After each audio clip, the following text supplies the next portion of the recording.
Everyone, welcome to our YouTube channel technical Kranti. Electrical measurement lecture series में आपका स्वागत है। इस वीडियो में हम देखने वाले हैं पीएमसी इंस्ट्रूमेंट और range extension of ammeter and volt meter, उससे रिलेटेड न्यूमेरिकल जो एसएससी जेईई के मेंस और प्री दोनों में पूछे गए हैं। तो वीडियो को पूरा लास्ट तक देखिएगा, क्योंकि इसमें गेट एकेडमी, निम्बस लर्निंग और जितने भी अन अकेडमी हैं वो सारे जो ऑनलाइन कोर्सेज उनके सारे के नोट्स को मैंने मर्ज किया है, तो देन मैं आपको डिलीवर कर रहा हूँ। तो आपको कंटेंट एकदम मस्त मिलेगा, तो आप लोग पूरा वीडियो को एंजॉय कीजिएगा। बाकी आप डिटेल चीज़ों के लिए आप किसी का लेक्चर परचेज कर सकते हैं। बाकी चूंकि एक क्विक रिवीजन है तो मैं आपको एक डिटेल में नहीं बता पाऊंगा। तो चलिए, इससे पहले हम रीड कर चुके हैं gas type of system, type of torque कितने होते हैं, deflecting torque, controlling torque, damping torque क्या होता है, सारा कुछ ठीक है। आज का जो टॉपिक है हमारा वो पीएमसी और उसके बाद range extension of ammeter and voltmeter देखने वाले। इससे पहले डायमेंशन फार्मूला भी और मेजरमेंट का क्या वेटेज ऑलरेडी मैंने आपको डिस्कस करके बता दिया है। प्री मेंस में क्या वेटेज है, प्लस मैंने आपको dimension per unit and dimension भी बता दी, कितने टाइप के इंस्ट्रूमेंट होते हैं, इंडिकेटिंग, ये सब सारे कुछ ऑलरेडी मैंने आपको कर दिए। तो अभी आज का जो हमारा टॉपिक है गैस वो है पीएमसी। यहाँ हम देख सकते हैं गैस पीएमसी में जो है एसएससी मेंस में 10 मार्क के ये क्वेश्चन पूछे गए हैं और ये 2 बार पूछे गए हैं। ये कितने बार, 2 बार एसएससी जेईई की मेंस में पूछे गए हैं। जैसे देख सकते हैं ये 2018 में क्वेश्चन पूछा गया था, एक 2014 में पूछा गया था। तो क्वेश्चन है कि with neat and clean diagram explain the construction of moving coil instrument and drive the expression for deflecting torque. TD आपको निकालना है, प्लस इसके कंस्ट्रक्शन को डिटेल में देखना है और प्लस वर्किंग प्रिंसिपल को आपको लिखना है, जिससे आपको 10 मार्क मिल जाएंगे। तो चलिए सबसे पहले पीएमसी के कंस्ट्रक्शन को देख लेते हैं। पहले यहाँ फोटो से समझने का प्रयास करते हैं, ठीक है। ये जो गाइस ये अपन का पीएमसी में यहाँ देख सकते हैं एक नॉर्थ पोल एक साउथ पोल है। तो अपन का जो मैग्नेटिक फ्लक्स होगा ये इधर से निकलेगा, और चूंकि इसमें जो है कॉइल जो रहता है एल्यूमिनियम कॉइल रहता है, जो कि एल्यूमिनियम फॉर्मर रहता है। जब ये इधर से जाता है तो इसमें डिफ्लेक्टिंग टॉर्क इंड्यूस होता है, ठीक है, जिस वजह से ये जो हमारा पॉइंटर है जो स्केल में वो रीडिंग देता है। तो ये उसके वर्किंग प्रिंसिपल करके देखेंगे साथ में। आप देख सकते हैं यहाँ जो है गाइस ये जो है अपन का पीएमसी है। पीएमसी को हम एज ए आमीटर और वोल्टमीटर दोनों की तरह यूज कर सकते हैं, ठीक है। इसका एप्लीकेशन यही है। पीएमसी का जो यूज जनरली होता है वो आमीटर और वोल्टमीटर दोनों की तरह होता है। तो यहाँ आप देख सकते हैं गोल टाइप से स्ट्रिप टाइप से है, सिलेंड्रिकल जैसा। तो ये जो है स्टेशनरी कोर है और परमानेंट मैग्नेट ये है, ठीक है। और ये मूविंग कॉइल है, जो कि कॉइल इसमें मूव करते रहता है, ठीक है। ये फिर जो है बियरिंग है, ठीक है। ये स्प्रिंग है और ये अपन का स्पिंडल है जिसपे सारे कुछ कनेक्टेड है, ठीक है। ये बियरिंग से जो हम सप्लाई देते हैं, ठीक है। ये जो बियरिंग होता है, ये बियरिंग नहीं, ये जो स्प्रिंग होता है सस्पेंसर, इसके थ्रू से हम सप्लाई देते हैं। प्लस ये दोनों जो यूज किया गया है स्प्रिंग कंट्रोल, वो कंट्रोलिंग टॉर्क प्रोवाइड करने के लिए यूज किया गया है। तो इसी तरह से जब हम कहने का मतलब है कि जब इस मैग्नेट से फ्लक्स निकलता है, जब करंट देते हैं, तो क्या होता है कि इसमें एक फोर्स क्रिएट होता है जो कि एक टीडी क्रिएट करता है, यानी डिफ्लेक्टिंग टॉर्क, जिस वजह से हमारा जो पॉइंटर होगा एज ए करंट के मुताबिक वो डिफ्लेक्ट होता है, यानी कि इंडिकेट करता है वैल्यू को। चलिए अब देखते हैं कि करके पीएमसी क्या है। तो पीएमसी को मैंने अभी आपको बता दिया कि कुछ पार्ट को भी आपको याद रखना है जो प्री में पूछा जाता है। ये देखिए जो हमारा स्प्रिंग प्रोवाइड करते हैं वो कंट्रोलिंग स्प्रिंग होता है, जो कि कंट्रोलिंग टॉर्क देता है। और ये बैलेंस वेट है पॉइंटर का, ऑलरेडी ये सब्जेक्ट देख चुके हैं कि कंट्रोलिंग टॉर्क, डिफ्लेक्टिंग टॉर्क और डैम्पिंग टॉर्क क्या होता है। परमानेंट मैग्नेट होता है जो कि अनलिको का बना होता है, यू शेप्ड का होता है। ये मूविंग कॉइल होता है जो मूव करते रहता है। ये स्पिंडल होता है और ये सॉफ्ट आयरन कोर होता है, एल्यूमिनियम फॉर्मर। प्लस ये पाइवोटेड ज्वेलरी बियरिंग होता है, इसमें घूमते रहता है, ठीक है। तो चलिए देख लेते हैं इसके वर्किंग प्रिंसिपल। कंस्ट्रक्शन में आप यही सी चीज़ को मेंशन कर दीजिएगा सारे पार्ट को, तो ये कंस्ट्रक्शन हो गया, ठीक है। अब वर्किंग प्रिंसिपल की बात करें तो कैसे ये वर्क करता है डीसी मोटर पर। अगर आपने डीसी मोटर का वर्किंग प्रिंसिपल जानते होंगे तो ये उसी पे वर्क करता है। तो देखिए PMC work principle is similar to the DC motor. When current carrying conductor is placed in the magnetic field it experience a Lorentz force which deflect in the coil in one direction and the deflecting force is given by। कहने का मतलब है कि जब कभी भी किसी magnetic field में करंट कैरिंग कंडक्टर को रखा जाता है तो उसके अंदर क्या होता है कि मैग्नेटिक फील्ड इंड्यूस एक मैग्नेटिक ईएमएफ इंड्यूस होता है, ठीक है, जिस वजह से वो हमारा उसके अंदर एक लॉरेंज फोर्स इंड्यूस होता है, जिस वजह से वो क्या होगा प्रोड्यूस होता है, जिस वजह से हमारा एक डिफ्लेक्टिंग टॉर्क क्रिएट होता है, जिस वजह से हमारा ये जो पीएमसी है, पीएमसी का जो पॉइंटर होता है वो मूव करता है।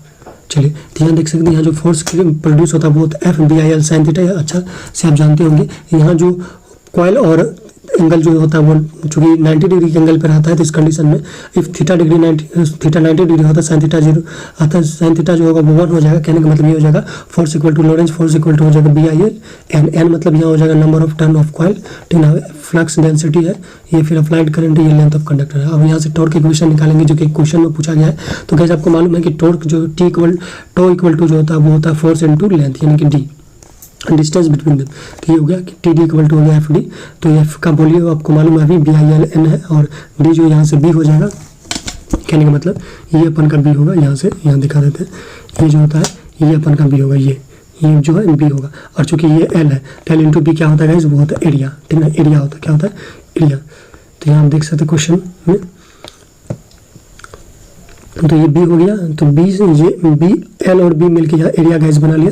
तो टी डी इक्वल टू यानी कि डिफ्लेक्टिंग टॉर्क इक्वल टू हो गया बी आई एन ए, बीना न्यूटन मीटर। चलिए नेक्स्ट जो है अब यहाँ से देखते हैं कि वी नो डेट कि टी डी इक्वल टू मैंने आपको बता दिया कि बीना हो गया बी आई एन ए। तो टी डी यहाँ से जो है जी आई हो गया, जी आई जो है वो गैल्वेनोमीटर कांस्टेंट है, जिसको हम बी आई एन कहेंगे। ये सब सारा वैल्यू जो होता है कांस्टेंट होता है, जैसे नंबर ऑफ टर्न कांस्टेंट होता है, मैग्नेटिक फ्लक्स डेंसिटी कांस्टेंट होता है अपन का, और प्लस जो एरिया होगा वो भी क्या होगा, कांस्टेंट होगा। इसीलिए जी का वैल्यू, जी की बात करें तो जी एक कांस्टेंट है जिसका मान होता है बी एन ए, ठीक ना, बी एन ए। तो ये सारा कुछ कांस्टेंट टर्म इसलिए जी। तो इसका मतलब है कि जो टी डी डायरेक्टली प्रोपोर्शनल क्या होगा, करंट। अगर ये कांस्टेंट टर्म है तो टी डी डायरेक्टली प्रोपोर्शनल हो जाएगा करंट, यानी कि करंट बढ़ेगा तो डिफ्लेक्टिंग टॉर्क भी बढ़ेगा।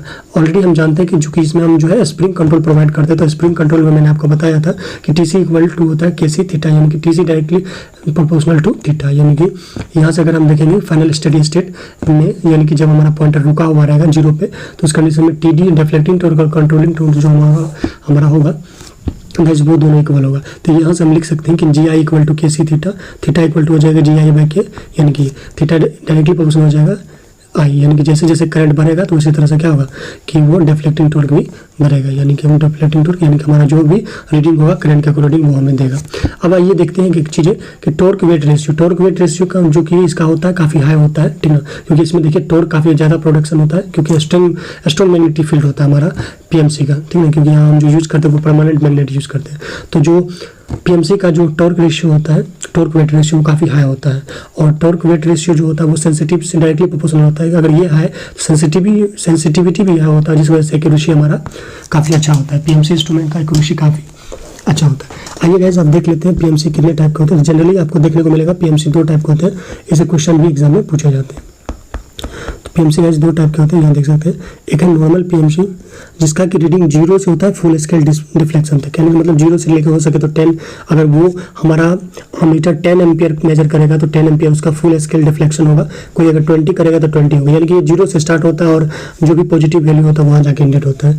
बट अगर हम बात करें सेंटर जीरो पीएमसी का, कहने का मतलब है कि इसके बीच में सेंटर जीरो होगा सेंटर में, और बाकी इधर पॉजिटिव वैल्यू होगा, इधर नेगेटिव वैल्यू, मतलब इधर +1 +2 +3 प्लस जहाँ तक भी होगा डिपेंड करेगा कि रेंज ऑफ मीटर या वोल्ट मीटर में, और इधर होता है नेगेटिव। कहने का मतलब है कि इसके बीच में जीरो होगा, उधर नेगेटिव इधर पॉजिटिव वैल्यू, तो उसको बोलेंगे सेंट्रल जीरो पीएमसी।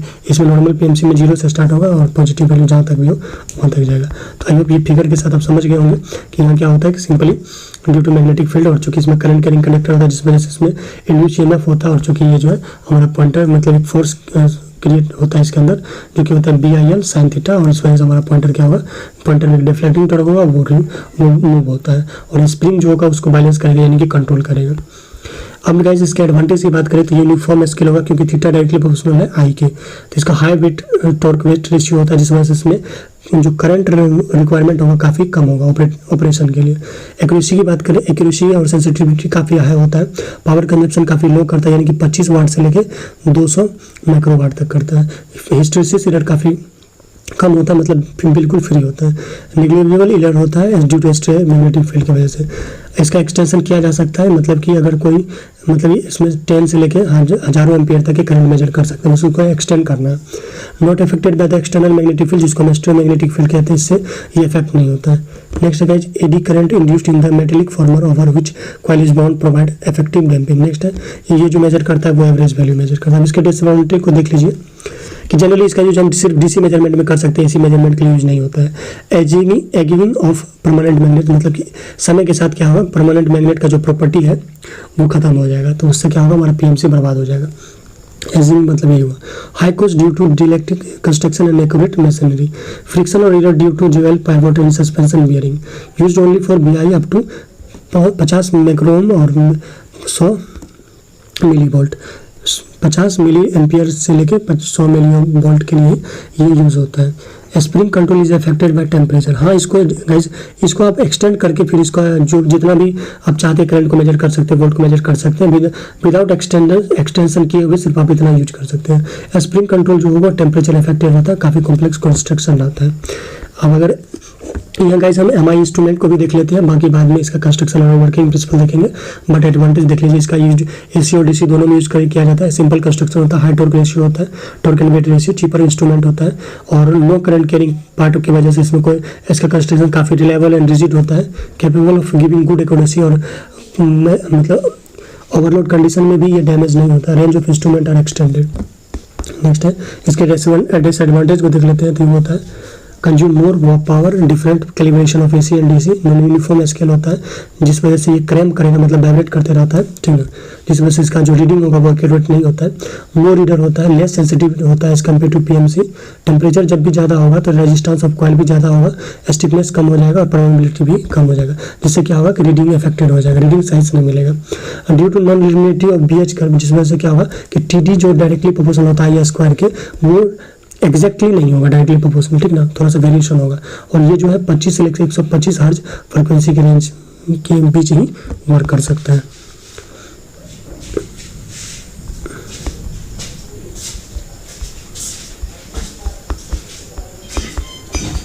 नेक्स्ट देख लेते हैं इसके डिफरेंस को, देन हम देखेंगे extension of ammeter and voltmeter. तो मूविंग आयरन इंस्ट्रूमेंट में क्या डिफरेंस होते हैं, यहाँ से प्री में क्वेश्चन पूछे जाते हैं, चाहे जीओबी रेलवे जी का एग्जाम हो, एसएससी जेई हो या फिर अदर स्टेट जेई का एग्जाम हो। तो चलिए पीएमसी और मूविंग आयरन इंस्ट्रूमेंट में यानी कि एमआई इंस्ट्रूमेंट में, एमआई इंस्ट्रूमेंट दो टाइप के होते हैं, अट्रैक्टिव होता है, रिपल्सिव होता है, वो हम नेक्स्ट वीडियो में देखेंगे। फिलहाल आप इन दोनों में डिफरेंस देख लीजिए। जो हमारा पीएमसी होता है वो सिर्फ वर्क करता है डीसी पे और ये दोनों पे काम करता है, एसी और डीसी दोनों पे काम। ये एवरेज वैल्यू को मेजर करता है, ये आरएमएस वैल्यू को मेजर करता है, ये आपको याद रखना है। एडी करंट डैम्पिंग इसमें प्रोवाइड करते हैं due to strong magnetic field, और इसमें एयर फ्रिक्शन डैम्पिंग यूज करते हैं। इसका कॉस्ट ज़्यादा होता है, इसका थोड़ा सा लेस होता है। यूनिफॉर्म स्केल होता है और ये एवरेज वैल्यू मेजर करते हैं, इस वजह से। ये नॉन यूनिफॉर्म स्केल होता है, हाई सेंसिटिविटी होता है, लो सेंसिटिव होता है। कंट्रोलिंग टॉर्क स्प्रिंग प्रोवाइड करते हैं, इसमें स्प्रिंग और ग्रेविटी दोनों प्रोवाइड किया जा सकता है। परमानेंट मैग्नेट इसमें यूज करते हैं, इसमें इलेक्ट्रोमैग्नेट यूज किया जाता है। और इसका it is used as DC voltmeter and DC ammeter and galvanometer, ये यूज किया जाता है, AC voltmeter, AC ammeter and frequency meter. Torque weight ratio लगभग दोनों का हाई ही होता है, ठीक ना, बट एक्यूरेसी के मामले में पीएमसी ठीक ठाक रहता है। अगर पीएमसी में हम एसी दे देंगे तो ये वाइब्रेट एट ए जीरो पोजीशन पे ये वाइब्रेट करते रहेगा। अगर आप पीएमसी इंस्ट्रूमेंट में, चूंकि पीएमसी जो वर्क करता है तो वो तो डीसी पे काम करता है, बट अगर आप इसमें एसी प्रोवाइड कर देते हैं तो जो हमारा पॉइंटर होगा वो जीरो पोजीशन पे ही वाइब्रेट करते रहेगा, ऑसिलेट करते रहेगा। चलिए अब बात करते हैं गाइस रेंज एक्सटेंशन की, जहाँ से न्यूमेरिकल एसएससी जेईई के मेंस में पूछे जाते हैं और प्री में भी, तो वो देख लेते हैं। रेंज एक्सटेंशन ऑफ अमीटर, यानी कि किस तरह से अमीटर के वैल्यू को बढ़ाएंगे।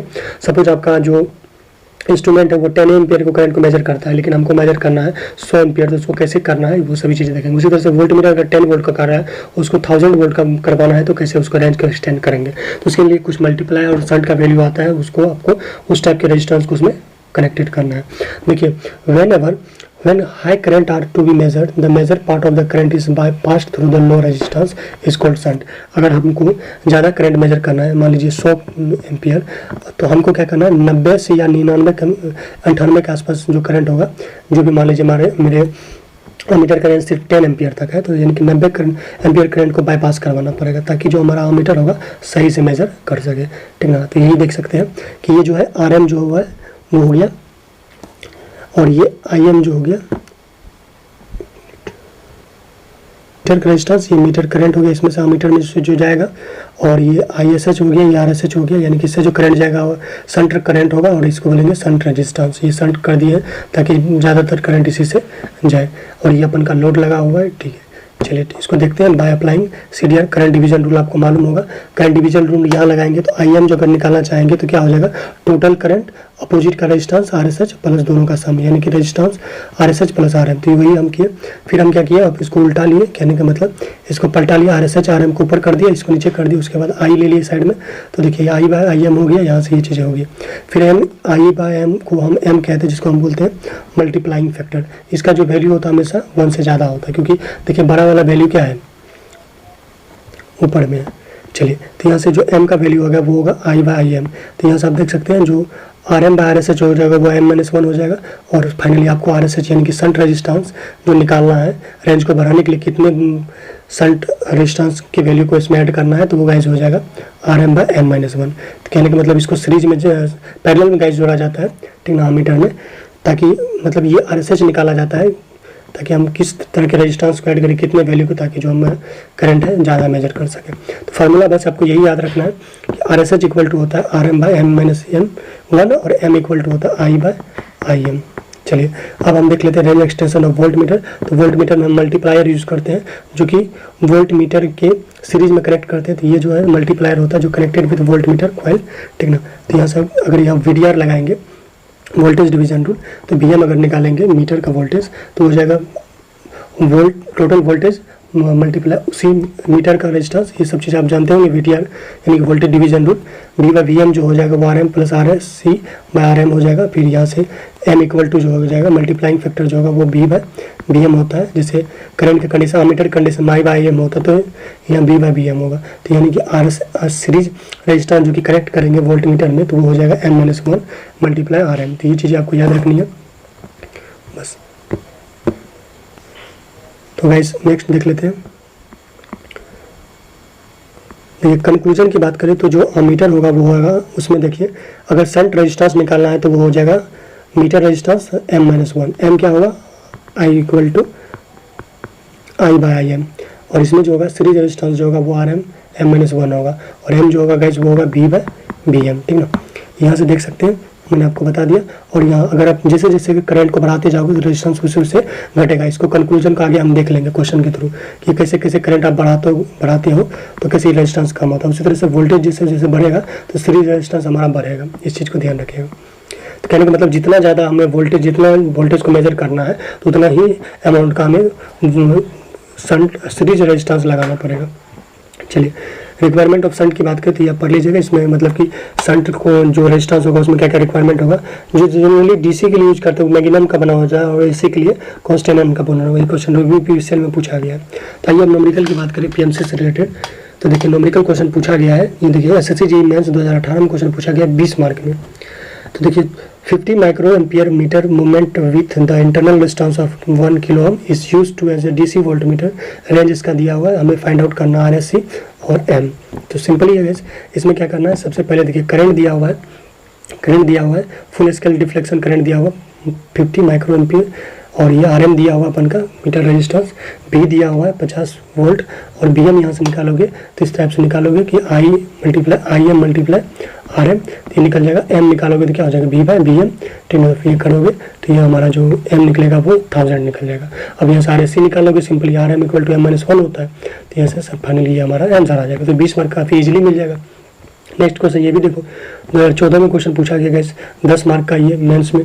तो देखिए ये चीज़ें दिया गया है, मैंने यहाँ मेंशन कर दिया कि इसमें 100 माइक्रोएम्पियर मीटर इंटरनल रेजिस्टेंस इसका दिया हुआ 100 ओम और extending its range for measure of 500 microampere, calculate the value of shunt resistance. तो गाइस यहाँ देख सकते हैं IM इक्वल टू 100 माइक्रोएम्पियर है और I इक्वल टू 500 है और RM इक्वल टू 100 ओम है। तो यहाँ से M निकालोगे तो I/M हो जाएगा यानी कि 5 हो जाएगा। RSS निकालोगे तो ये 25 एम्पियर आ जाएगा। तो काफ़ी इजी क्वेश्चन है। तो आप देख सकते हैं यहाँ भी अगर गाइस निकालना है तो देखिए IM दिया हुआ अपन का RM दिया हुआ प्लस RSS निकालना है। पहला कंडीशन है कि I अगर 100 मिली एम्पियर होगा, अगर ये 10 होगा 100 होगा तो RSH 1 निकालेंगे तो RM क्या हो जाएगा M1 - M1। तो I इक्वल टू जाएगा RM इक्वल टू 1 दिया हुआ है और जो M होता है वो होता है total current by multiplier current I/IM होता है। तो ये देखिए ये IM हो गया, ये I हो गया, तो इससे 1/9 होगा। इसी तरह से जैसे जैसे देखिए गाइस यहाँ करंट बढ़ते जा रहा है, हम देख सकते हैं कंक्लूजन के तौर पे जैसे जैसे करंट बढ़ेगा, पहले देखिए 100 मिली एम्पियर था तो 1/9 इसका रेजिस्टेंस हुआ घटा। फिर ये कि 10 एम्पियर जैसे ही करंट दिए तो ये देखिए रेजिस्टेंस क्या हो गया और भी ज़्यादा घट गया और 100 एम्पियर जब करंट दिया तो और ज़्यादा घट गया। तो कहने का मतलब है कि जैसे जैसे आप करंट को बढ़ाते जाओगे तो रेजिस्टेंस का वैल्यू वैसे वैसे घटेगा और वोल्टेज के सीरीज में उल्टा होता है। तो वहाँ क्या होगा, जैसे जैसे वोल्टेज को बढ़ाओगे तो सीरीज रेजिस्टेंस भी बढ़ते जाएगा। तो यहाँ से क्वेश्चन और भी आप देख सकते हैं।